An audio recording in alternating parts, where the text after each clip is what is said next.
Hey guys, welcome to the Bronx Pinstripe Show. Today's show is after another series loss to the Nationals.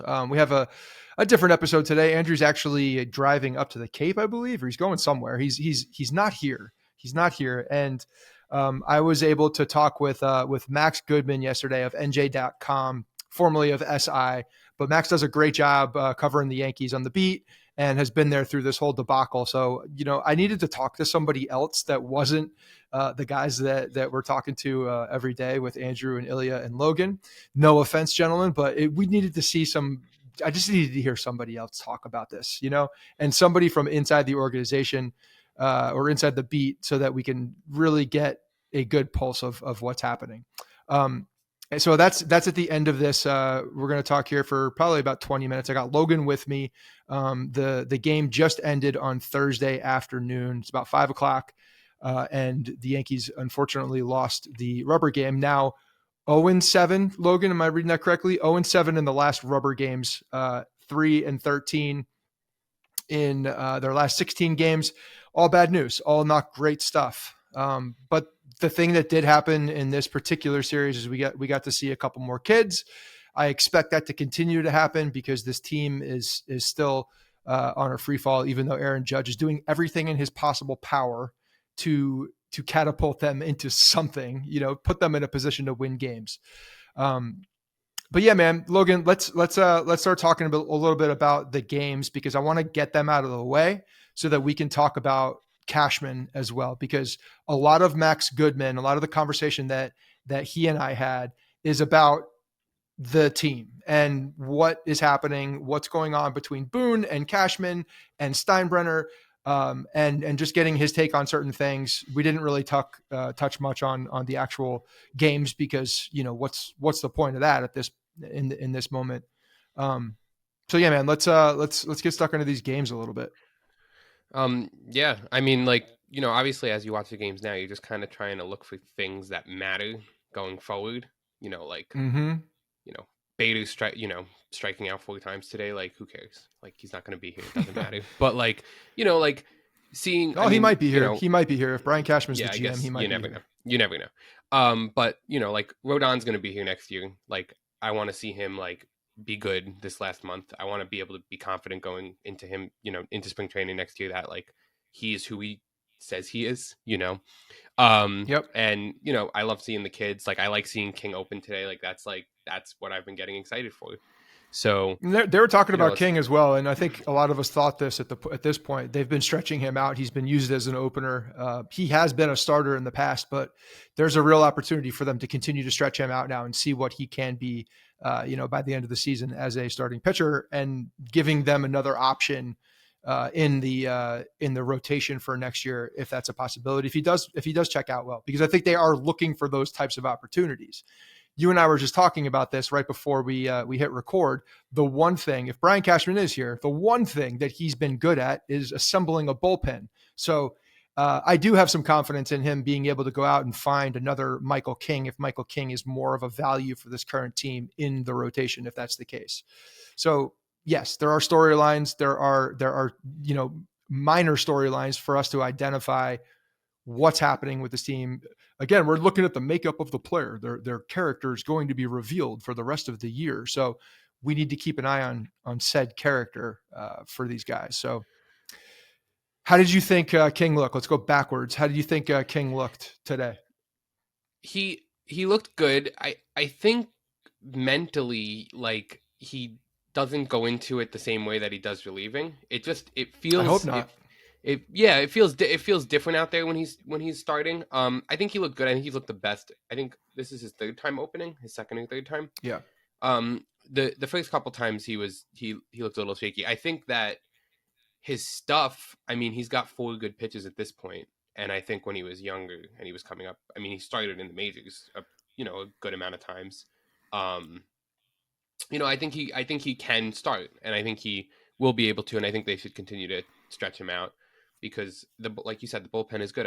You go down the list of guys in the bullpen. Outside of Albert Abreu right now, that's a really loaded bullpen of guys that are going to be able to get outs in big spots. We talked about Middleton, who pitched after King today, who's given up 1 run in He's 11 been really innings. good. I mean, You know, like for all the shit that we give Cashman at the trade deadline, this one was a nothing move, but a guy that has been good. He's a free agent also, right? So yeah, we don't even know what the situation could be after this, but he is, again, like there's that opportunity where Cashman, whether it's Cashman or he's got, one guy or two guys in the organization that he trusts that know how to identify bullpen arms and know how to identify guys who are potential bullpen arms just before they are able to even break out.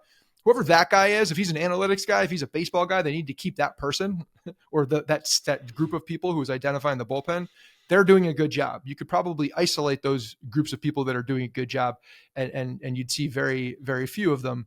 But yeah, he's doing well. So if you're able to translate a guy like King into a starting pitcher at some point, you got to at least kick the tires and see what it looks like.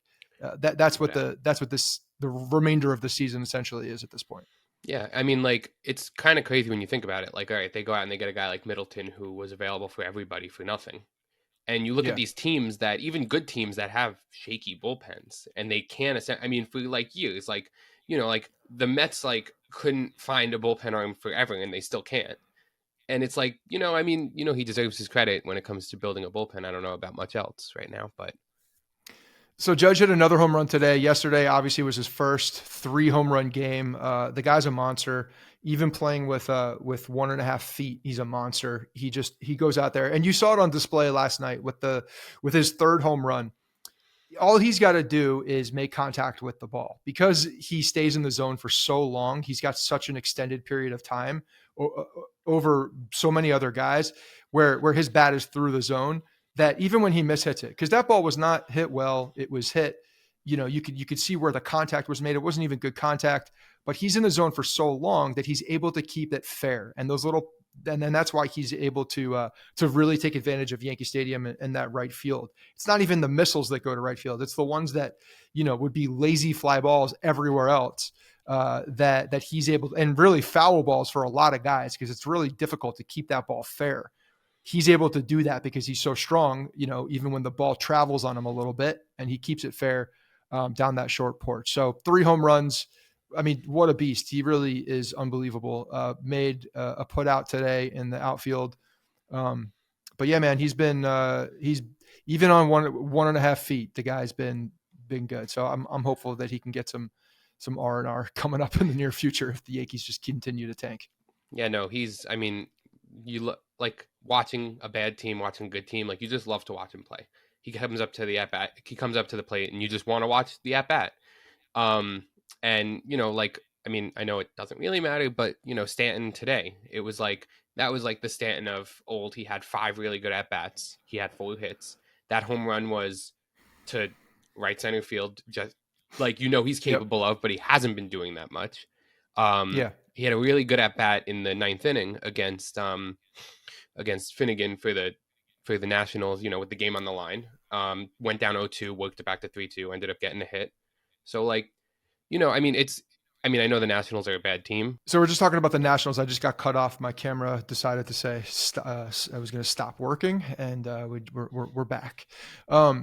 The Nationals are a bad team. Yankees are a bad team also now, and at least they're showing their faces as they've been a bad team. But yeah, losing a series like this at home is inexcusable at this point. It really is. I was not going to be surprised if they got swept. Like, really, if Mackenzie Gore came out yesterday and threw a shutout, I don't think any of us would have been surprised. This kid, the time before that, the outing before that, he had a good outing. He struggled throughout the season, but he's got that makeup of a young lefty that's been a big prospect. So it would not have surprised me at all if the Yankees had been swept and Patrick Corbin came out and threw a gem against this team. Either way, they find ways to lose at this point. Canley's been bad really ever since the All-Star break. I mean, going into the All-Star break, Yankees had such a good bullpen, and as we were just saying, how good this bullpen, they've definitely worn down and not been the same. Do you have anything else about this series that you would like to discuss? The fact that, real quick, what's his face? Clay Holmes also, can't even control the strike zone, gives up that extra run in the ninth inning, which is terrible, and hits a dude in the head with a slider that he can't control. I know that there's a little bit of a mist out at Yankee Stadium right now. Probably the ball's a little slick, but man, he just decides to completely lose the zone, and the slider gets away from him and hits the Nationals player in the head, and another run scores and puts the game another run out of reach, which with this team you cannot do. You need to maintain that 1-run lead for anything to happen, anything the potential to happen, especially with Judge coming up in that next inning. So that was just another one of those little things where, you let an opportunity get away from you even before you had the opportunity at the plate. And that's just kind of one of the things that continues to happen with this team. Quickly, they faced 2 out of 3 lefties in the series. They almost won 2 out of 3 games. It's not a coincidence. They had 9 righties in the lineup today. They're not balanced. So when they do face a lefty, good or bad, I mean, they've owned Shane McClanahan this year. They've did well against Gore yesterday. I mean, they didn't do great today against Corbin, but 3 runs off a starter is more than they usually get. So that's not a coincidence. It's just the way it is. But also, I think we should touch on Severino. I mean, yeah, let's do that. Yeah, you're right. More. It's good to see him get a hand walking off the mound. You feel good for the guy. Homegrown Yankee. Everybody loves him. It's just that's the biggest difference, right? There's a homegrown Yankee. This guy has come up. He's been very very humbled by the experience. You can tell he's as baffled, I think, as anybody, which leads me to say, get this man some help. Coaches, please help him. And yes, when he was throwing the ball on Wednesday, you just saw it's a great opportunity for him to get back on track, because the start before that against Atlanta, it did seem, you saw flashes of the fastball, the swing and miss stuff. He got snake bit by home runs, and he was definitely leaving the ball over the plate more so. But you saw, I don't know, for some reason it looked like there were flashes of old Severino, or a little bit of a resurgence in that start. And then you come out on Wednesday against Washington, pitched 6 2/3. Gave up only 1 hit, didn't have a ton of strikeouts, but was really good. And to me, one of the biggest things for watching that, it's a great opportunity. Nationals team, not very good. He should be going out there and hopefully building some confidence on a team like that. But he just looked like he was having fun. He looked like he was loose. He looked like he was out there, not completely just, straight faced and baffled by what was happening. Cause that's the look that we had seen. We've seen a guy that's been shell shocked for a long time. And Severino on Wednesday night looked like a guy out there having fun, playing loose. And unless you're able to do that, you're not going to have a ton of success. You got to be able to do that. And I understand it's very difficult when you're struggling as mightily as he has been. And then, he gets the standing ovation from the Yankee Stadium crowd, which I appreciate. That's the beauty about Yankees fans. They see a guy and a whole team that's struggling, but they also see the work ethic, and they see how Severino has been, coming out there, grinding, trying to get it right. Homegrown Yankee. We've seen him. We've all wanted him to be the number 1 guy for a long time. And to be, that top flight guy. He's been just killed with injuries as well. So yes, good to see him. I'm hopeful that he can, find some of those mechanical issues that have been bugging him, and he's using this start as a good place to move forward and build some momentum. For what, I don't know, because who knows what the Yankees are going to do with him? Who knows what he's going to do? Even if he's able to get, any kind of an extended contract on the market once he gets out there. But good for Severino. I was happy to see that. Me too. He was the first, 2017, when I was getting really excited to watch the Yankees again. As a younger me, he was the first guy that I remember being so excited to watch pitch. He was a point. He shows his emotions TV, too. He's a fun guy, and it was just so fun. And then even 2018, that first half, as dominant of a first half as you'll see anybody have. So when he pitches well, and still, it's like I get excited for it. I love the guy. And Pereira getting his first hit today, a double late in the game, kept the Yankees alive with getting on base, put an opportunity for him to score. So good for him getting that. He was hitless through through the series. So it was good for him to get that. We got to have patience with a guy like that. He's gonna have leash to go out there and play, hopefully every day, assuming this team is doing what they should be doing and playing their young guys on a daily basis. So I'm definitely excited to see him continue to get at bats and grow. And then side note, before we get into Cashman, the Dominguez called up to AAA, wins player of the was it month or the week or something in AA. First game back, the respect to Jason Dominguez, where they're walking him to load the bases and then they walk it off. The kid has definitely clicked another gear and he's figured it out. And it reminds me of a few guys that have come up through the organization and struggled in the beginning, took their time to make the adjustments, but then made the adjustments. Judge did the same thing all the way through the levels of the minor leagues, made the adjustments and got better. So if Dominguez is that type where he's able to, even if he struggles when he gets to another level, is able to make those adjustments and that good of a baseball player, then he could be a guy that does well. But I'm really excited to see that because I know even people looking at him as a prospect have been down on him over the past year and a half. So good for him. And that's exciting for us because, he's in AAA now. Guess what that means? He's probably on the major league roster next year. He's probably playing every day in Yankee Stadium next year, whether it's to start the year or, in May or June. He's probably there if he's in AAA at this point, as long as he doesn't tank. He's completely on the Volpe track of, he's going to come into spring training with a shot at being the center fielder, the left fielder. Maybe they're just doing this so it's a built-in excuse when they inevitably don't sign a left fielder. Yeah. Well, he's ready. Dominguez is ready. He's got to play. So, no, but I'm excited to watch him play hopefully soon. All right. Before we get out of here, we're going to do a little bit on this Cashman. Cashman sat down and talked with the media. Didn't say a ton. There were probably 4 or 5 clips that were making their rounds on social about, him essentially responding to really, I would say responding to Yankee Stadium crowd yelling, "Fire Cashman." All right, Logan, let's play the Cashman clip talking to the media. Cash, your group has obviously had a lot of success over the years, but a lot have malfunctioned recently.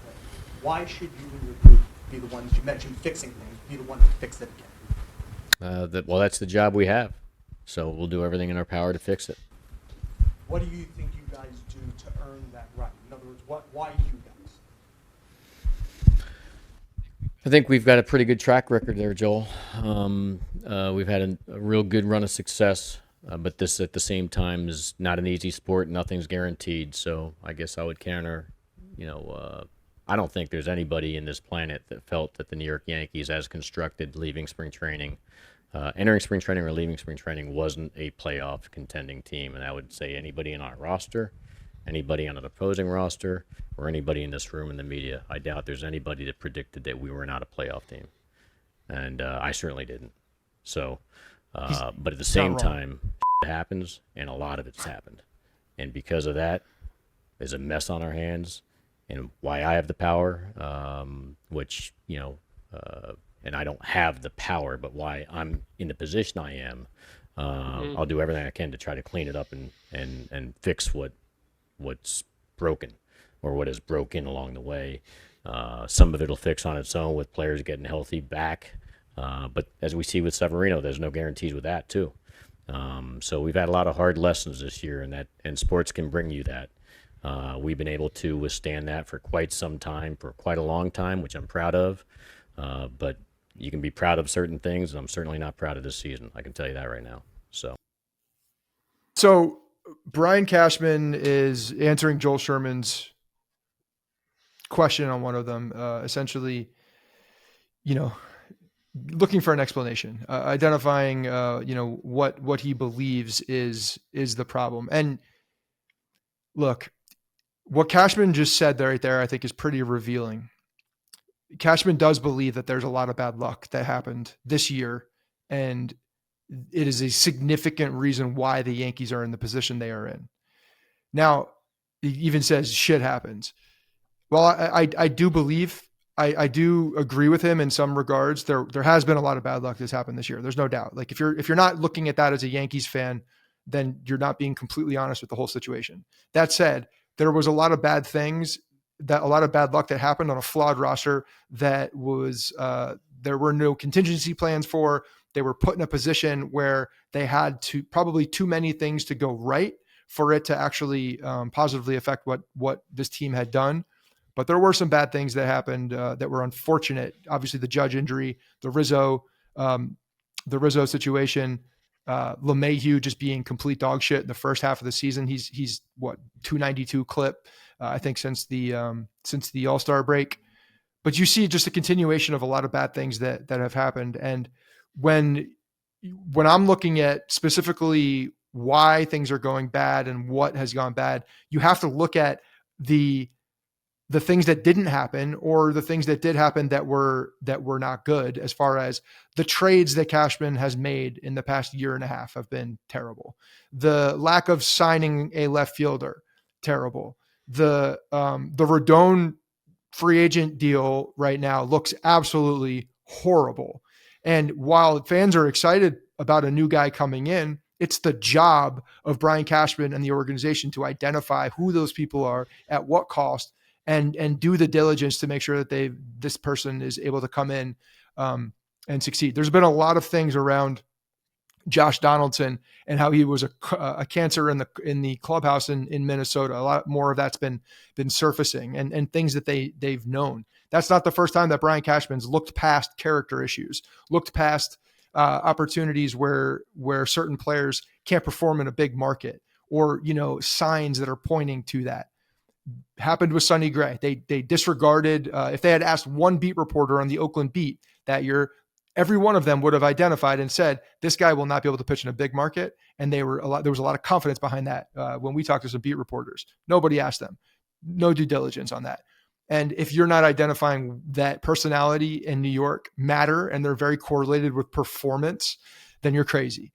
And so he's really putting a lot of this on the bad luck, which pisses me off, because yes, there's bad luck, but Brian Cashman is in a spot now where if it's true, if Klappish's reports are true, and I touched on a lot of this with Goodman, that he is safe, he's the guy that now has to fix his own mess. And I don't agree with that. I don't agree. He's been here for too damn long.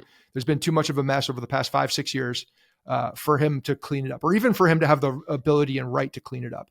This is where Hal Steinbrenner needs to really just, needs to buck up and make some hard decisions. And I understand they're hard based on personal relationships, but this is a business. This is a fan base that demands, a winning culture, a culture of you doing everything you possibly can to put a team on this field that we can be proud of. And, if I don't care if you're not proud of this season, like, that doesn't affect me. You saying that doesn't affect me. It doesn't affect me at all. You're not one of us. This is a job. This is a job for you. This is a job. And that's the thing. He's like almost trying to put himself in the same place as the fans, and it's not the case.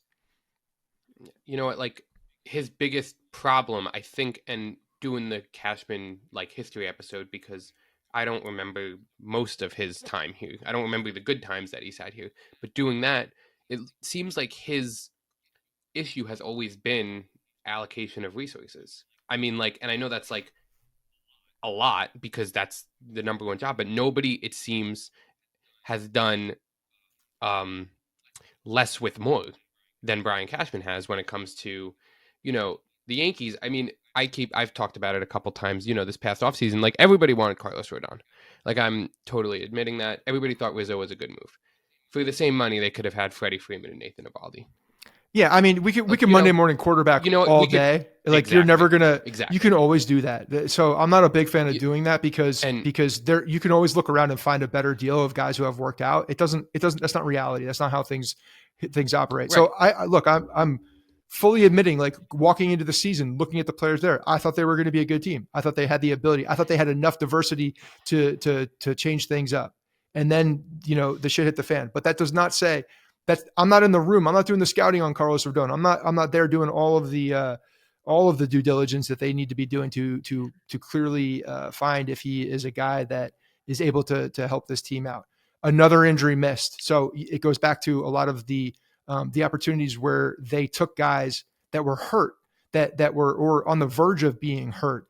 And, could they have seen that? Maybe. I don't know, because I don't have a lot of confidence in this medical team. But here, I want to hit a couple quotes that from this as well, just so we can quickly talk about them. And he's talking about the fans here. They want us to win. They're invested in the franchise. They're invested in our team, and they're disappointed. Certainly, I hear them loud and clear. We're disappointed too. Cool. Thanks for acknowledging us. This has been, the reason you're standing up at that podium is because everybody was yelling to fire Cashman. It's the reason you're there. And then talking about how he definitely wants answers. He wants us to look at all aspects of the operation. That's basically what his involvement has been. Probably some of that closed door meeting that he and Boone had. And then talking about Boone, I think Boone, he's doing everything he possibly can do, just like all of us.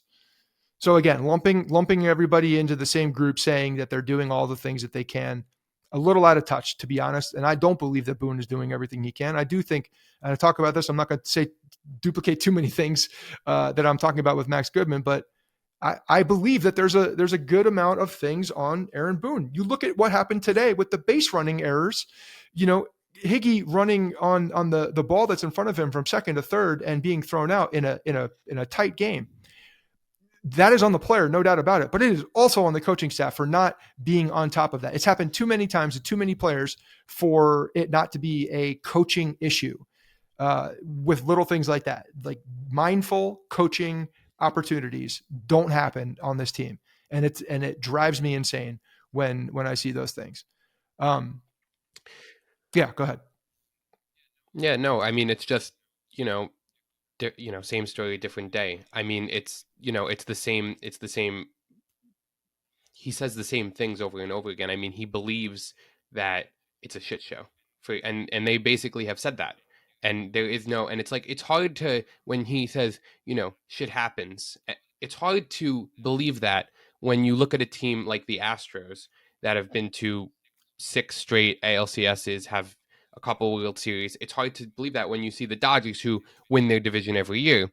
All right, guys, I'm going to throw you now to the conversation I had with Max Goodman of NJ.com. Max is really good at what he does. He's a smart guy, has been with the team, obviously, for a couple of years now. He started with SI. Enjoyed the conversation with him. I went on some rants because at this point in the season, it's very difficult for me not to be very honest. But I thought one of the little nugget, one of the things that was super interesting is identifying and getting Max's thoughts, because on how this team can be fixed at the end of the year in this offseason. This is a crucial offseason. It really is, because there's a lot of parts that they can't do anything with right now based on contracts and situations. So there's going to be some dependence on some young guys, which is scary when you're thinking about the amount of dependence that I believe they might have to, put on some of these young guys. So Max Goodman of NJ.com, have a couple words from our guys sponsoring our show, and we'll throw it to the interview. Thanks for listening.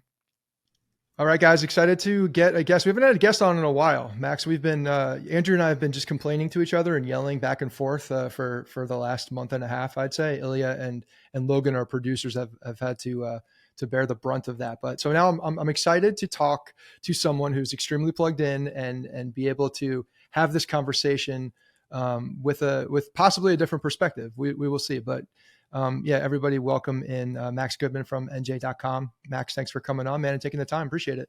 Thanks for having me. So we are witnessing the 2023 Yankees, in which is they are in a situation that we have not seen in quite some time. Many people have not seen it in their lifetime. A team that has been as bad, as much of a cluster as this team has. Obviously, we all know the storylines of what's been going on here with the injuries and the potential of the players, the back of the baseball cards that are not, it's not happening. Cashman choosing certain people over other people, and all this kind of culminating into the point now where they're significantly under 500 at this point, probably going to finish at under 500. And I would be very surprised if they didn't finish in last place at this point, but let's have a nice general open conversation about it. Currently, as we are standing, we're talking on Wednesday afternoon. The Yankees are 10.5 back in the wild card, which firmly puts them out of the mix, out of contention in my estimations. I'm curious. I guess the first thing to hit on, you're around the team, you're covering this, you're plugged into that.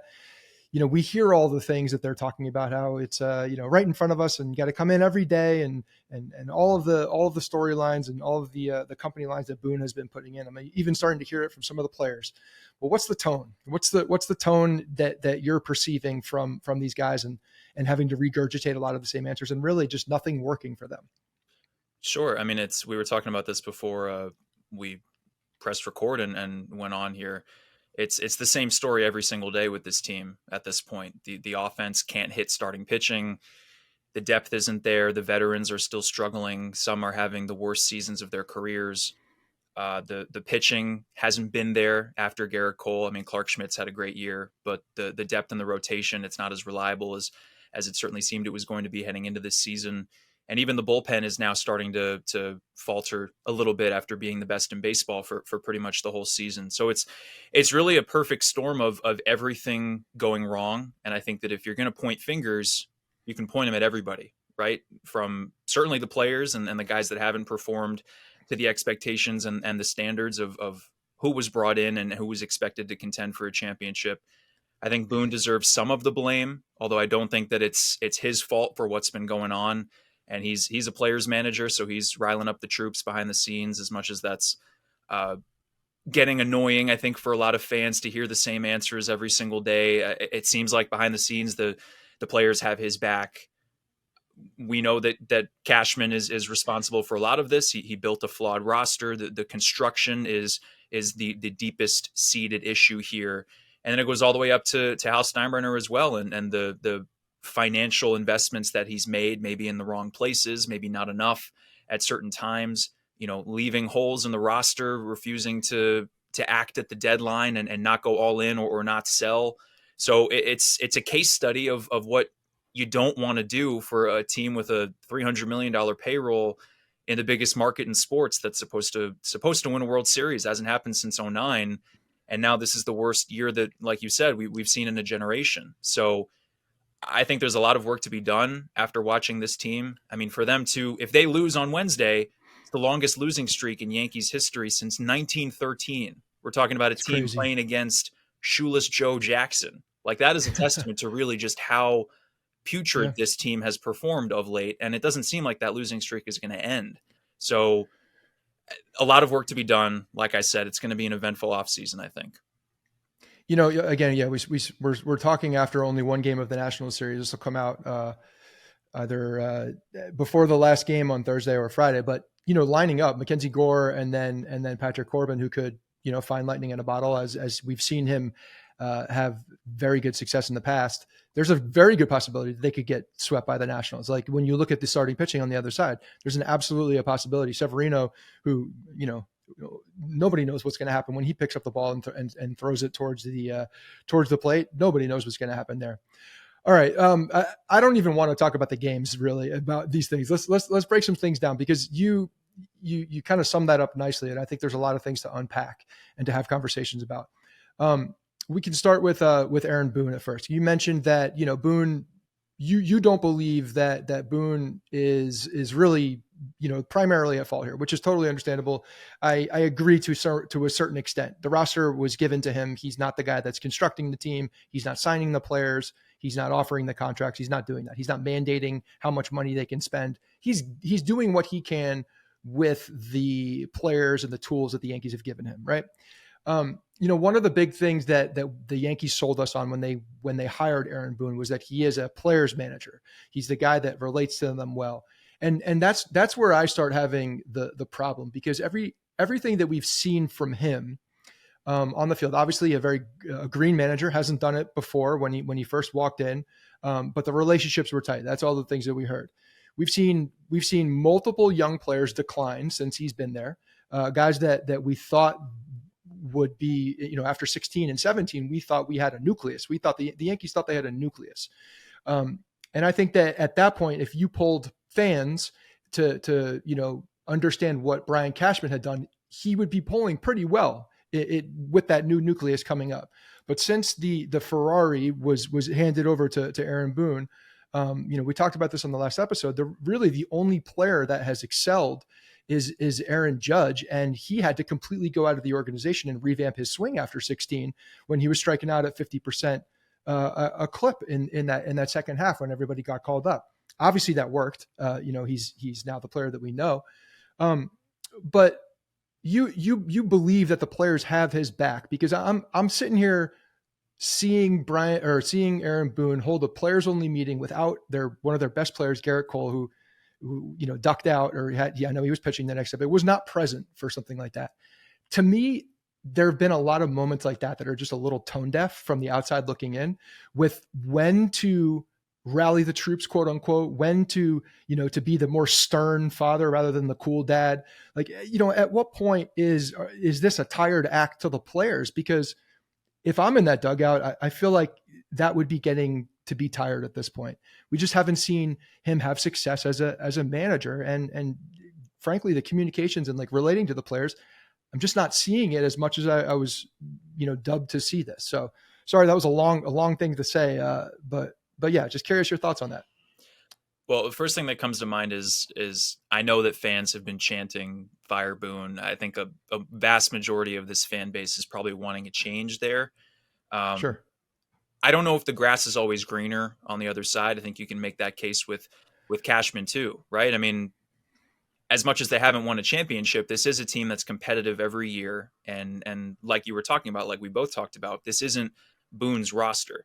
And so, we're there every day. We don't really know what's going on behind the scenes in the clubhouse and what's being said in those meetings.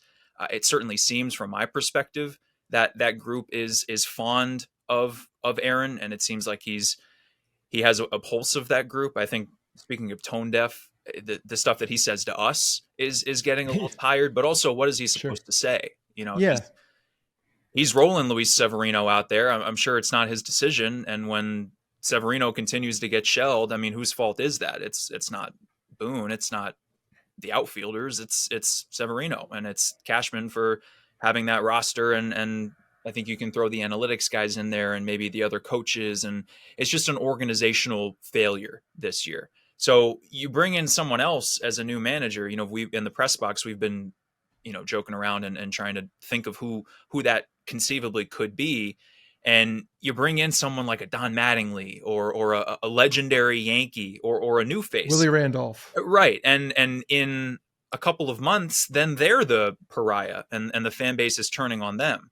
So Boone has really excelled at kind of taking the slings and arrows here, as much as he is the face of the operation as the manager, speaking 2 times a day, taking the boos, taking the criticism. He hasn't slammed any tables of late. I think that it's getting to a point where he's got to maybe show a little more emotion.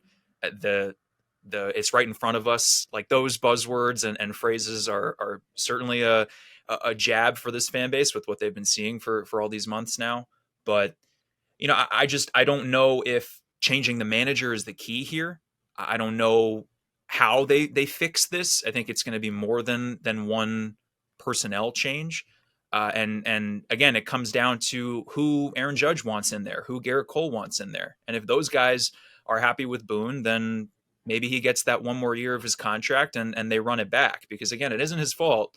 But I think that you talk about scapegoats and what happened with Dylan Lawson. Maybe that's the big move to start the offseason, to kind of set the tone and show that there are repercussions to a team that's having the worst year in a generation. Yeah, I mean, I think I guess I put more of it on Boone than some folks as well, because I do look at how the team has progressed under his watch, and I'm not seeing it. There's a core lack of fundamentals in a lot of times. It just seems like he's out of touch in certain areas of the game itself. And I go back to the young nucleus of players. The fact that 0 of them have worked out, besides Aaron Judge, who, I mentioned had to go outside the organization. Like, that's also a testament, like you said, to the coaching staff, not just Boone, but he's in charge of that coaching staff. Like, that he has some say. Obviously, Sean Casey's here. We know Boone had say in that. I mean, they're good friends. So a lot of it, to me, even if it's not going to fix it, it's almost like you just need to do it. You know what I mean? You almost need to just change the voice to see what can happen. And I was hoping that they were, knowing this organization as I have known over the years, I knew it wasn't going to happen in the middle of the year, but it should have. I think it should have happened, just probably after the trade deadline, get a head start on some of the kids and bring in a new voice. See if you can muster something up to get the talent out of these guys, because there's talent there. There's talent there. We know that there's talent there. For whatever reason, the talent is not showing up and performing, which is mind-boggling in a lot of ways. But yeah, I don't know. I feel like for change's sake, sometimes you just kind of have to do that. And I don't even see that as necessarily a scapegoat, because I believe he deserves to get fired as well. But it's a matter of timing and like when you can do it. And unfortunately, the Yankees they move so slowly, and recently that's been glaring. When they were winning, it didn't matter. They stayed the course. They had a good plan. Gene Michael, came in with the framework, and it worked. It worked really well. And this second time around, trying to, go back to those bones, the roots of building out your organization through the minor leagues and then adding to it. That's where they didn't do the same thing. And again, that goes beyond Boone. So maybe this is a good little transition into Brian Cashman. Mike Exisa wrote an article a couple of weeks back about where the flaws came in and where it started. And it was a really good article, and one that hit home for me too. After 17, when they had that young nucleus, nobody expected the team to be where they were in 17. Obviously 16 is the sell-off, and then the kids come up, get some good taste of the major leagues. And then 17, the opportunity, and they did well. The Yankees pulled back, got under the threshold, and didn't add to that nucleus of team. And I think that was a real problem. And I think he's absolutely spot on in when the troubles here started. And it really does come down to money and how their plans were based on the amount of dollars that they were spending, which translated into the players that we see now. And I think that's really interesting in how far back the issues are rooted. Absolutely. I think that the amount that's been invested and the people that were invested in, right? I mean, a lot of signings and trades have not worked out. And some of that is in Brian Cashman and his staff's control. Maybe Frankie Montas, knowing he's dealing with a little bit of a shoulder, that's not a good guy you want to trade for. Josh Donaldson, knowing that he's a toxic clubhouse presence and he's clearly on the decline, maybe that's not someone you want to trade for just to get a stopgap shortstop in IKF. Joey Gallo, signs that he might not be able to handle New York as a market, and as much as he maybe is a good fit in terms of the lefty power profile at Yankee Stadium, the three true outcomes, it was a risk going after someone like that. And look at how Ezekiel Duran is thriving with the Rangers. I mean, that hurts with that trade. So there's a track record of negative moves that are hurting this franchise. There are also some really good ones, right? I mean, Cashman has pulled some rabbits out of the hat over the last couple of years, and that's his specialty sometimes, is finding value in places that maybe the fan base doesn't see. But when you have that many trades, and I mean the Rodon signing, until he proves that he can be an ace, that's a debilitating contract for a team that is trying to stay under certain thresholds. They're worth billions upon billions of dollars, but right now they're kind of pinching pennies a little bit to get under certain numbers. And that's probably why they didn't sign a left fielder this past offseason. Maybe that's why they didn't fill in the other parts of the roster that we've now seen this summer, that they are glaring issues, right? And that's the reason why they've got Jake Bowers and Billy McKinney and those guys playing pretty much every day, because they didn't have the depth to cover themselves from injuries, and they've been running with the guys that ended up underperforming and getting hurt. So I think it's years that developed up to this point, and it's a lot of decisions that spiraled into the situation they're in. And I'm sure that we're going to get into this too, but Giancarlo Stanton's under contract through 2028. DJ LeMahieu's deal is not looking as good as it was. You got Anthony Rizzo for another year. Who knows if he's even going to play again this season or what he's going to be next year. And those guys aren't players that you can get rid of, right? I mean, these are heavy contracts that you have to deal with now that are going to impact the way that you approach the rest of the roster construction. So those decisions are things that you have to deal with unless Hal is ready to eat however many hundreds of millions it would be. I don't necessarily see him doing that. And, I looked this up the other day. The Yankees numbers in the cleanup spot, for example, are so bad. I mean, 29th in the league in OPS, slugging, average. And that's mainly because of Giancarlo Stanton hitting in the middle of your lineup every single day. So you have to deal with those kinds of things in addition to the fact that they don't have the lefties, they don't have the balance, they don't have the depth, and the injuries are hurting them. And it's we could talk about this all day. So again, and we're going in circles already. I'm not sure how they get out of that. Maybe you have to just trust in the kids that they're starting to bring up, and maybe next year you see Jason Dominguez have an impact. We might see Austin Wells by the end of this year. Spencer Jones is lurking. He'll be up in a couple of years. You have to kind of hope that this is like 2016, right? And next year they shock the world a little bit, and those youngsters come up and have an impact around Aaron Judge and Cole. But last thing, I mean, you don't want to waste the prime years of Judge and Cole, right? They're not getting any younger. It's getting close. Yeah. It's, I mean, we're right up against it. We're getting up against it. Yeah. So we'll see what they do. Yeah. And this class of guys coming up, they certainly don't have the cachet that they did in 16. Like Dominguez is the guy that, has certainly, turned it around, from the beginning of the season. And I think does have that, that excitement, gets the excitement level up for Yankees fans. But there's not this group of guys that is resemblance of what 16 is with the Gary Sanchez of the world, with the Judge, with Greg Bird at the time. Like that was a true nucleus. Like I believed it too. I believe we had a nucleus right then. It was right there. So it's a risky process. It's always a risky proposition when you're relying on prospects, first of all.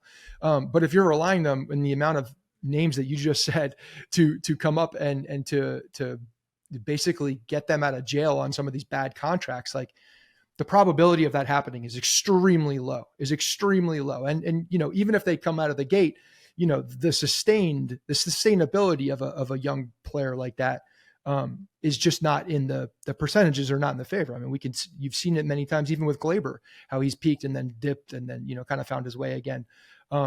But more times than not, you see a lot of these guys fall off. So, trying to rely on 3 to 4 to 5 young guys is extremely, and to me, just pretty irresponsible for being the New York Yankees and now to be in that situation.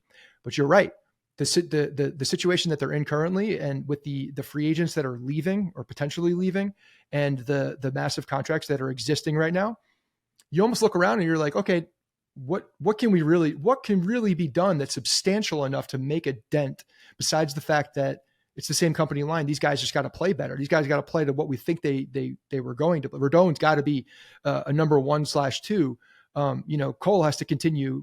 Judge has to do the Judge thing, but stay on the field. Rizzo's, we need to make him come back to before he had the concussion symptoms. Like there's just so many of these things that are looming that are unknown. And the only other way out of it is for them to spend out of it. And I don't know if they're willing to do that. They have not shown that they are. Are you seeing any inkling or anything that's, being talked about with the potential fixes that the Steinbrenner family is ready to open up again and start making some waves with free agent signings?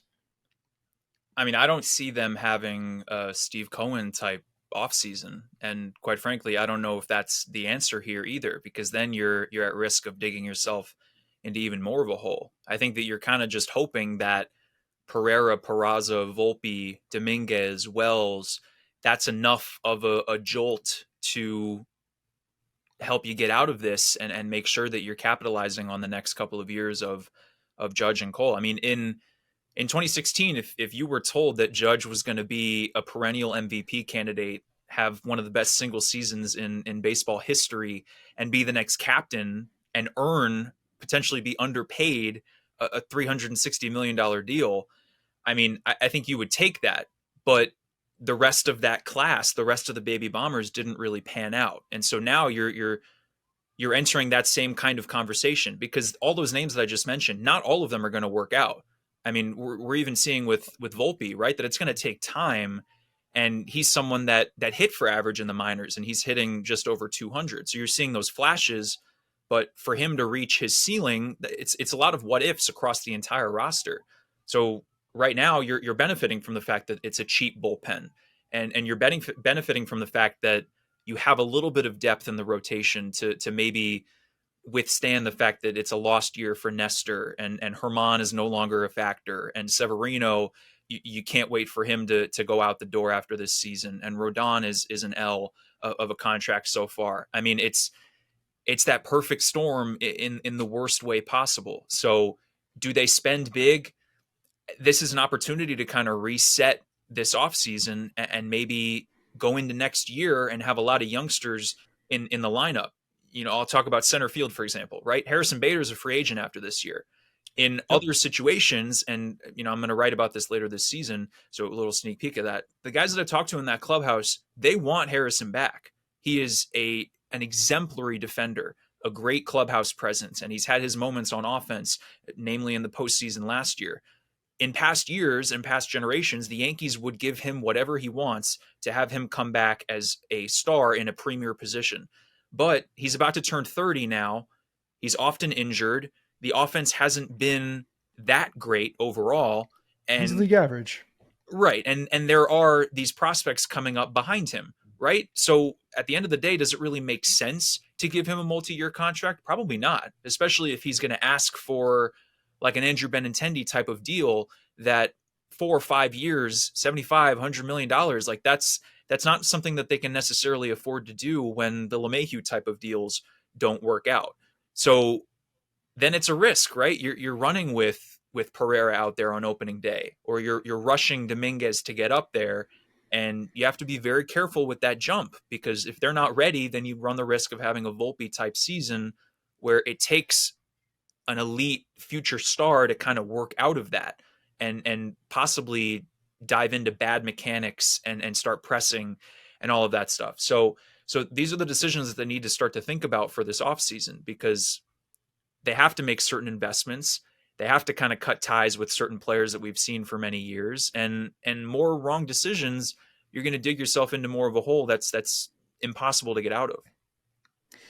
And that's what makes it, to me, unfathomable, the fact that in Klapich's article, he's talking about, the job security with Cashman. And I understand he's as close to a Steinbrenner as you could possibly be. I mean, within the organization and to the family, but we're now, and maybe this is what is needed. I don't know. Things are different since that report came out, I believe. Like now it's embarrassing.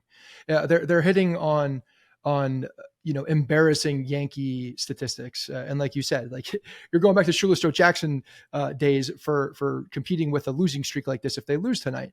And I don't know if that is enough for a Steinbrenner to say, okay, I can't do this anymore, to break a bond with a guy like Cashman. Because if you're not considering a move, again, for change's sake, there's a lot of things that have to happen. The firing of Dylan Lawson now also puts in peril what the organization is doing on the hitting side with the, up and down the minor leagues. Is that going to be revamped? Is there a philosophy change that's happening? Who's orchestrating that philosophy change? These are all questions that every fan in the world wants to understand. But when they see Brian Cashman, the same guy that we've been looking at for years and years and years at the helm, making the decisions, pulling the trigger on a lot of these moves, there's nothing to say that things are going to be different. And that's crazy. That's crazy to say that as the New York Yankees and the Steinbrenner family is allowing it to go on as long as it is, even with the black mark of what this season is going to look like, especially after the season's over.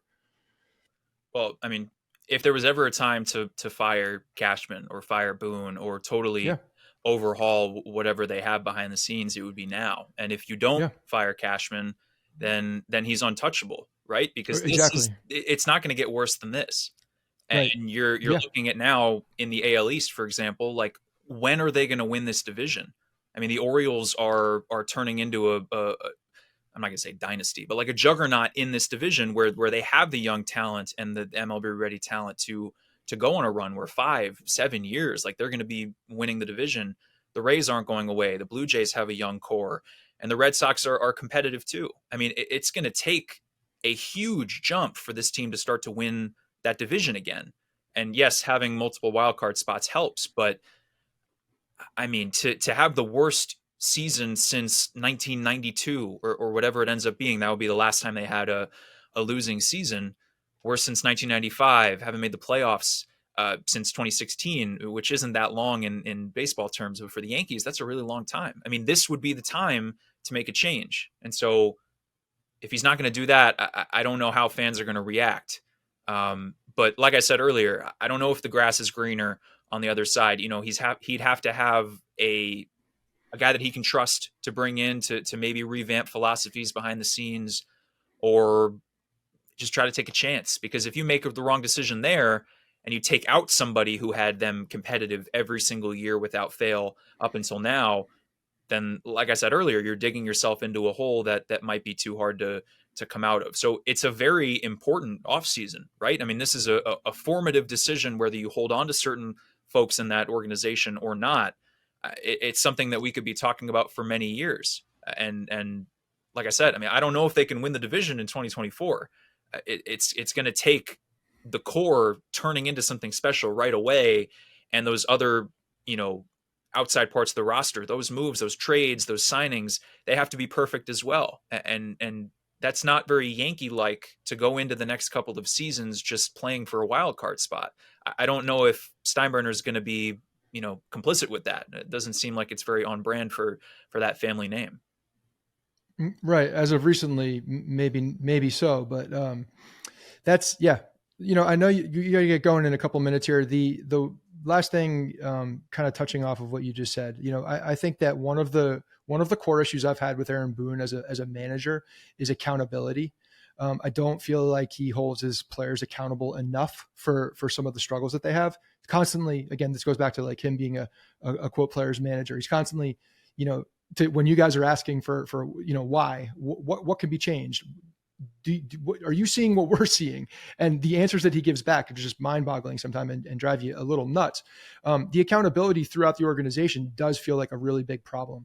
And like you just said, if this is not the year to make swift changes across the board, then there's no doubt that there's an accountability issue in this team. And if you have an accountability issue on the team, how do players respond to even players that are on the team for an extended period of time? How can they possibly respond in an overtly positive way that's putting everything they have forward when they know that there's no accountability? They doesn't matter. Doesn't matter if you do badly. It doesn't matter if you're not playing well. It doesn't matter if you're not holding up your end of the bargain for the contract. It doesn't matter because you're going to be back next year. There's job security. And to me, job security in professional sports, it can be a good thing if you have a good system and if you have things that are going well, but it's not going well. So if you have job security in a bad market, that's just strange. That's just strange. And not only the optics are bad, but the baseball is bad too. And at the end of the day, the team is a baseball team, not just a marketing machine. So yeah, the accountability, that's more of just like reflection. I feel like this has been a good rant session just to talk this through with somebody different. But have you noticed that, with the questions that you guys are asking, with the answers that are given, I mean, scratch the last 3 to 4 weeks, but accountability has been an issue under Aaron Boone. I think it'll be very interesting in the post-mortem presser when we get back from Kansas City at the end of the year, if Boone and Cashman and maybe Hal Speaks, I don't know who will sit at that podium, if they really own up to the fact that this was a failure of a year, a disappointing year. At the trade deadline, Cashman was saying we're in it to win it. We're still in striking distance.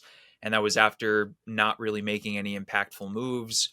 And even after losing 9 in a row, you're still hearing the same kind of platitudes from Boone that, we're coming to the ballpark every day, we're trying to win, and we're flushing what happened the day before. So I do understand, like, what else is he supposed to say? He can't flip the table and be like, I'm tired of these questions, like, we suck. Like, he's not going to say that. He's going to stand up for his players. But at a certain point, you do have to own up to it. So maybe when they're eliminated in a couple of weeks, if it really is time that they're not going to make the playoffs, even Judge will say, I don't look at the standings until the end of the season. I'm just focused on tomorrow. Like, at a certain point, those kinds of comments will stop. But I'm curious to see if they are completely accountable, because there are accountable players in that room, right? I mean, when Stanton talks, he's very accountable. Sure. IKF is as candid of a player as I've come across. And even Severino calling himself the worst pitcher in the league, saying he's had the worst year of baseball in his life. I mean, that's appreciated in terms of us writing articles, but I'm sure the fan base likes to hear that kind of stuff too. So maybe at the end of the year, we'll start to hear more of that. But yeah, we haven't seen guys get benched for lack of performance. And, I'll talk to my dad about the Yankees, and he's like, they should be paid based off of how they play, like it was in the old days. Like Stanton should be making the league minimum with his statistics this year. So, that's kind of the modern day of baseball, right? I mean, again, we're beating on Stanton here, but he's making 32 million, and he's hitting sub 200 and still starting and hitting cleanup every single day. So if that's the standard that the Yankees are going to continue with, that's not very Yankee-like, but they've made that bed, and they kind of have to sleep in it to a certain extent with a lot of the players that they have. It's also a cultural problem when you have also free agents coming into the place and understanding that that's also part of what's happening, whether they perform or not. The pressure doesn't feel like it's a real thing at that point to me. If I'm a player and understanding that they're going to pay, but also understanding that there really isn't an accountability if you don't perform. You hear it from the fans, you hear it from the beat guys like you with the questions, but within the organization, I think that's a really big miss and something that just it absolutely needs to be addressed. And the only way I can see you getting past that is by making change. And again, change for change's sake, because there's going to have to be massive change within the organization. Max, thanks, man. Really appreciate you coming on and taking some time. One of the best out there. Guys, if you are not following Max, give him a follow on Twitter or X or whatever we're calling it these days. It's at Max T. Goodman. Appreciate you, man. Stay sane and hopefully I don't know what's going to happen for the rest of the year, but hopefully something notable. I mean, I'll close with this, right? I think there are reasons to watch this team the rest of the way. These last 6 weeks are important. Can Garrett win a Cy Young? Can Clark continue to pitch at this level? Can Pereira make smart swing decisions and have his tremendous minor league season translate? Will Peraza finally put it together with consistent playing time? What will Volpe do to wrap up his first year?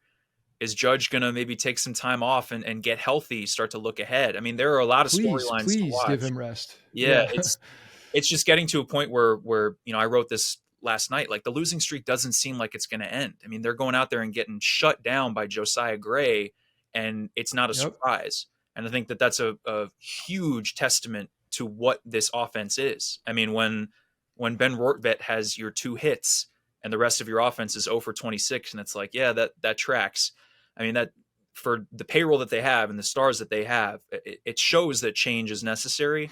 It's just, I don't know how much of that we're going to see. So there's a lot to talk about these next 6 weeks and then into the winter too. So thank you for having me, guys. I appreciate it. No problem. Even given opportunities by Gray. I mean, 5-6 walks, something crazy, still can't handle it. So it's silver platter stuff. All right, man. Thanks very much, Max. Talk to you soon. Appreciate it. Sounds good. Thanks, guys.